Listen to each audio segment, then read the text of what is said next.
Buenos días, ¿cómo están? Yo soy Gonzalo Sánchez, también conocido como Phil. Agradezco muchísimo la invitación a Devour. El tema de hoy que vengo a hablar es el de Big Mini Method, que es un sistema práctico para el diseño de juegos. Actualmente existen muchos modelos o métodos de diseño, sobre todo diseño de juegos. Hay algunos que son ya muy conocidos, como puede ser el MDA, el MDA, el Mechanics Dynamics Aesthetics. Existen otros modelos, como puede ser el Playcentric Design, que es el propuesto por Tracy Fullerton, que son elementos formales, dramáticos, dinámicos. Existen otros más, la tétrada elemental o la tétrada en capas, y hay muchas otras.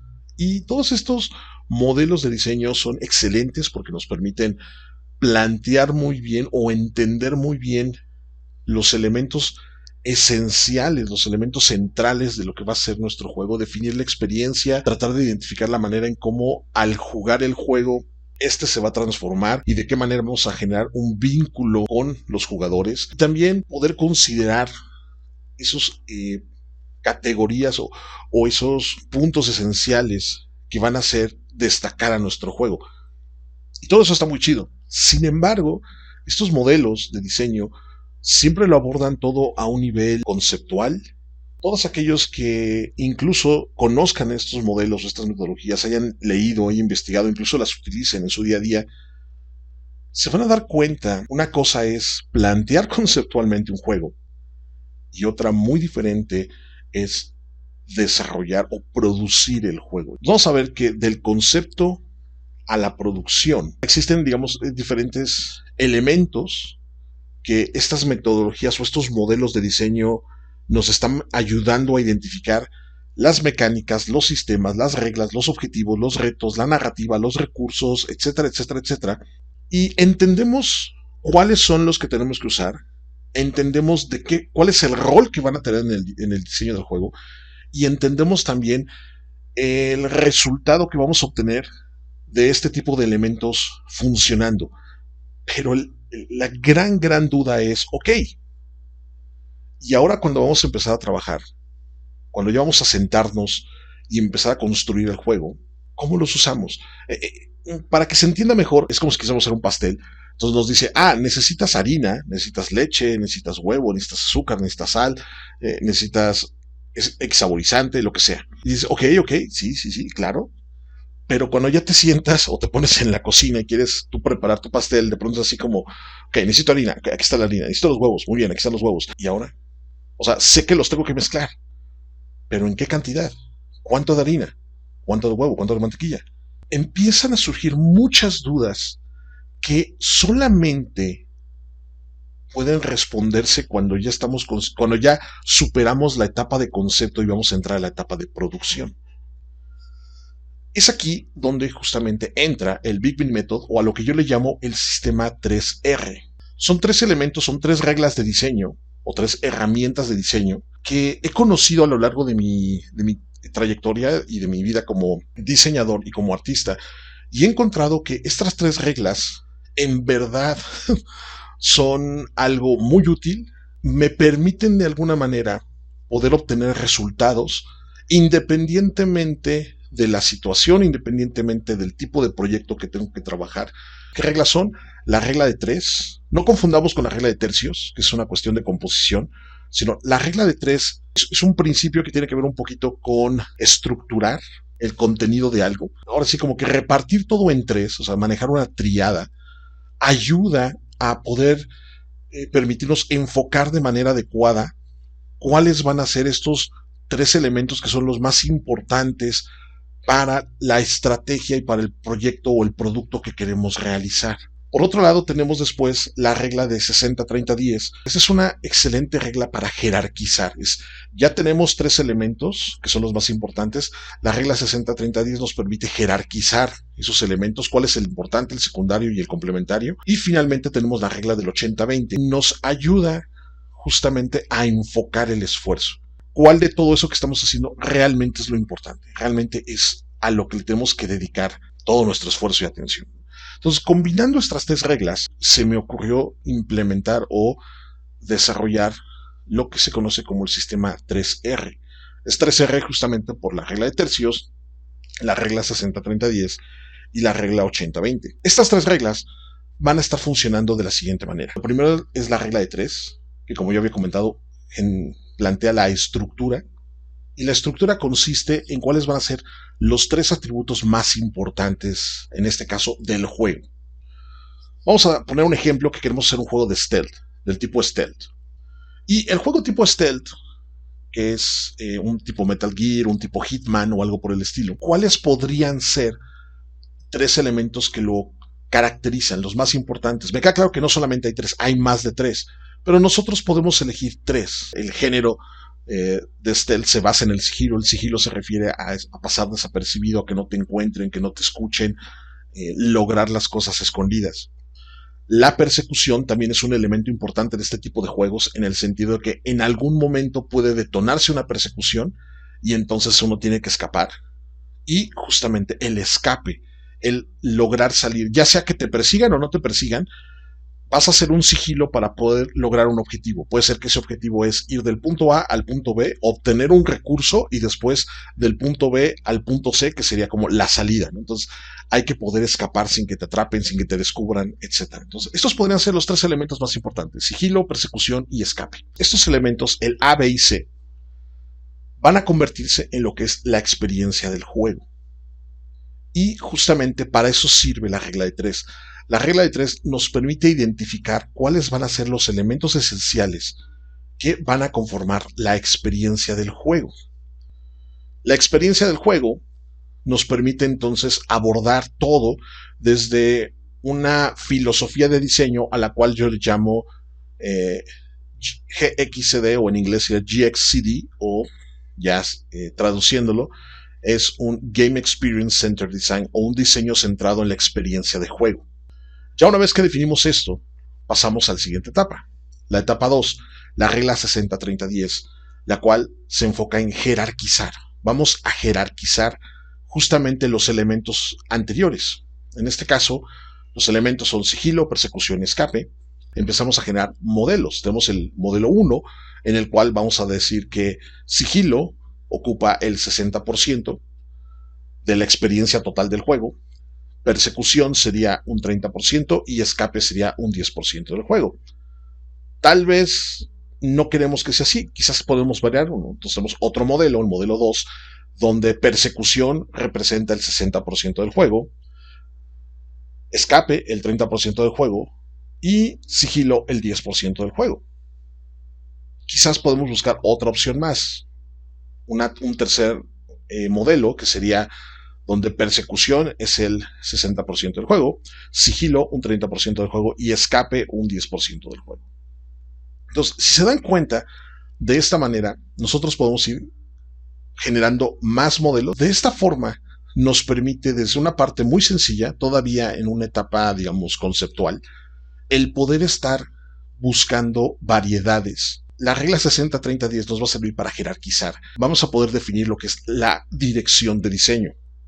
Supongamos en este ejemplo que nos quedamos con el modelo 3, donde el 60% es persecución, 30% es sigilo y 10% es escape. Es básicamente cómo vamos a repartir los ingredientes del juego que vamos a crear. Y esta dirección de diseño es muy útil porque la podemos compartir con el resto del equipo de trabajo y hacerles entender a todos que el juego, aun cuando es un stealth game, lo más importante o la mecánica más sobresaliente va a ser persecución. Eso es lo más dominante del juego. El elemento secundario va a ser el sigilo y el elemento complementario o de acentuación es el escape. Estos elementos no son solo mecánicas. Sigilo, persecución y escape no lo vamos a reducir únicamente a mecánica. Podemos ir dirigiendo de manera adecuada todo lo que el proyecto va a necesitar. Después de esto, vamos a entrar ahora a la regla 3. La regla 3 justamente es la regla del 80-20. Y esta regla nos va a permitir enfocarnos, nos va a permitir identificar cuál es el core loop del juego.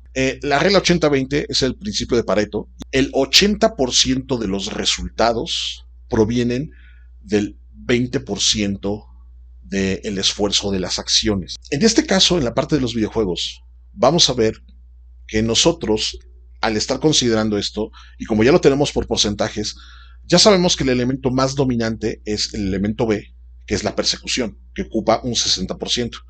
Ok, y ya sabemos que de los otros, el segundo más dominante es el sigilo. Como el elemento más pequeño de todos es, en este caso, el escape, que es el 10%, ese lo vamos a dejar un poquito fuera. Tomando un 10% de persecución con un 10% de sigilo, vamos a lograr ese 20%. Un 10% de persecución más un 10% de sigilo nos va a generar el core loop. Es ese ciclo repetitivo de las acciones más importantes y más relevantes que todos los jugadores van a estar haciendo siempre que están jugando el juego. Un ejemplo muy claro, en un first person shooter, el core loop generalmente se reduce a moverse, disparar, recargar. Hay diferentes juegos, entre más complejos sean los juegos, el core loop puede ser un poco más complejo. El core loop no necesariamente es lo más entretenido.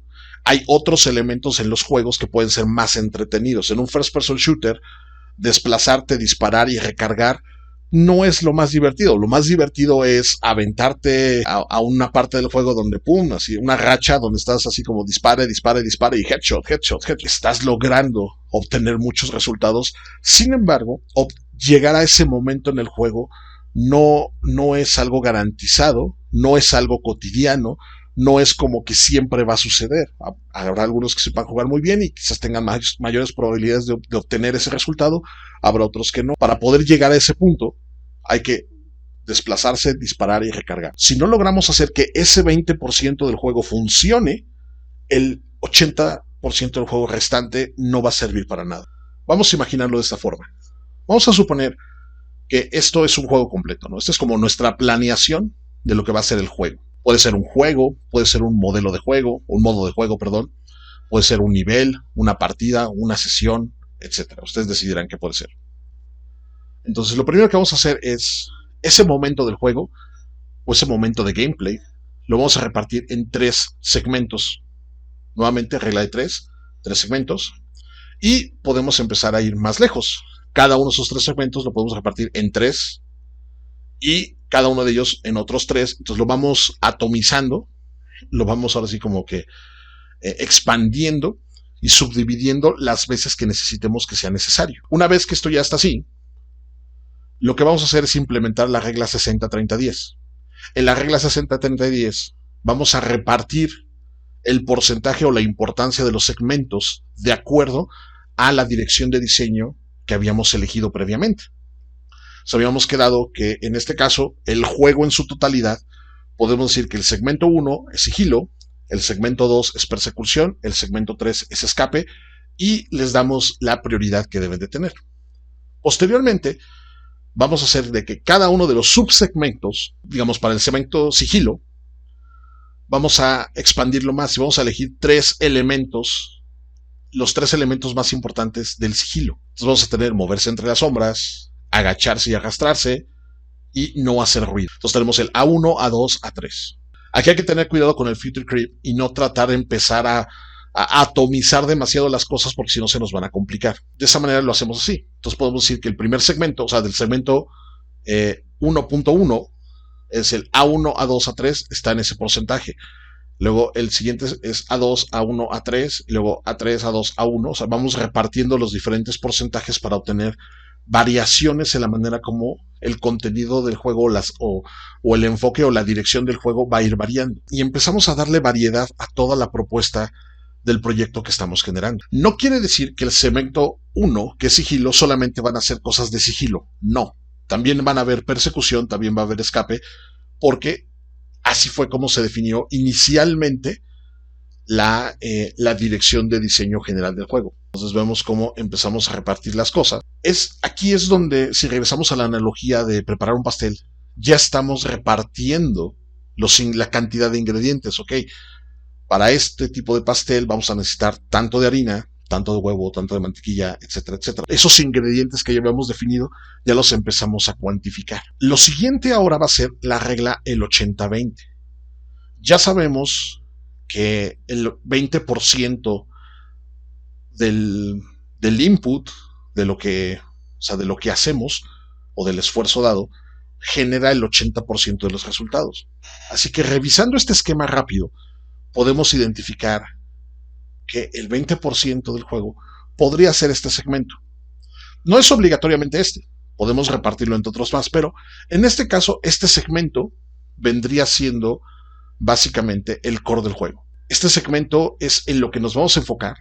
Este segmento es lo más importante y es el que vamos a trabajar. Si este segmento no nos queda, si este segmento falla, el resto del juego no va a importar. No necesitamos visualizar solamente el juego como una gráfica así con rayitas y eso. No podemos hacer algo un poquito más visual o más libre. Pongamos un ejemplo, ¿no? Un mapa. Vamos a ver cómo los segmentos, los estoy separando por colores, no son literalmente una retícula, pueden ser otra cosa. Supongamos que esta es la línea blanca, es como que el terreno o el diseño de la geografía del mapa del mundo que estamos jugando. Y una primera parte, un primer segmento lo repartimos con una frontera. Y después el segmento 2 que sería el azul, el segmento 3 que sería en rojo. Y luego el segmento 1 que es el amarillo, los repartimos en los tres subsegmentos, el 1.1, 1.2, 1.3, y vemos cómo estamos siendo más orgánicos, no es forzosamente una retícula, podemos irnos todavía más allá. O sea, el segmento 2 es 2.1, 2.2, 2.3, luego están las líneas verdes, que sería el 2.3.1, 2.3.2, 2.3.3, y así sucesivamente. Y siempre manteniendo la triada, siempre manteniendo todo por tres. Nos ayuda a tener un control claro y no perdernos y no, ahora sí como que confundirnos y llegar a un momento en el que está tan atomizado todo que ya no sabemos qué onda, sino que si sabemos que todos los elementos importantes del juego los vamos a estar clasificando o repartiendo siempre en tres, en categorías de tres, es mucho más fácil que todos tengamos control sobre ese contenido. Entonces, este es otro ejemplo de cómo es que podríamos repartir los elementos de un juego. Y nuevamente decir, ¿sabes qué? El segmento 1.1 va a tener estas prioridades, ¿no? Es decir, va a ser más enfocado en sigilo, que en el segmento 1.1 es moverse entre las sombras, el segmento 1.2 es agacharse y no hacer ruido, y el tercero es agacharse y arrastrarse, y el tercero 1.3 es no hacer ruido. Entonces empezamos a darle variedad. Mantenemos las mecánicas, mantenemos los sistemas esenciales, pero vamos dándole variedad y vamos haciendo que el juego se sienta más equilibrado. No es obligatorio tener que forzosamente todo estarlo separando en tres. O sea, si con la primera separación, con los primeros tres elementos es más que suficiente, dejémoslo así. No es a fuerzas que el segmento 1 hay que separarlo en tres, y el segmento 2 en tres, y el segmento 3 en tres, y no es a fuerzas que el 1.1 hay que separarlo en 1.1.1, 1.1.2, 1.1.3, etc. No hay que hacer eso. Al menos que, o sea, si el juego no lo necesita, no lo hagan. Pero si lo llegan a necesitar, al menos ya tiene una forma fácil de poder hacerlo y organizar mejor el contenido del juego y cómo va a ir trabajando. Este sistema R3, la ventaja es que se puede utilizar para diseñar de todo. Juegos, mecánicas, narrativas, niveles, personajes, mundos, eventos, etc. Porque nos ayuda a mantener una estructura, a jerarquizar los elementos de esa estructura y a enfocar el esfuerzo de dónde es que realmente nos tenemos que pues preocupar o dónde le tenemos que dar más atención al trabajo que en otras partes. Esto es el Big Me Method, así que si alguien tiene alguna duda, con todo gusto, adelante.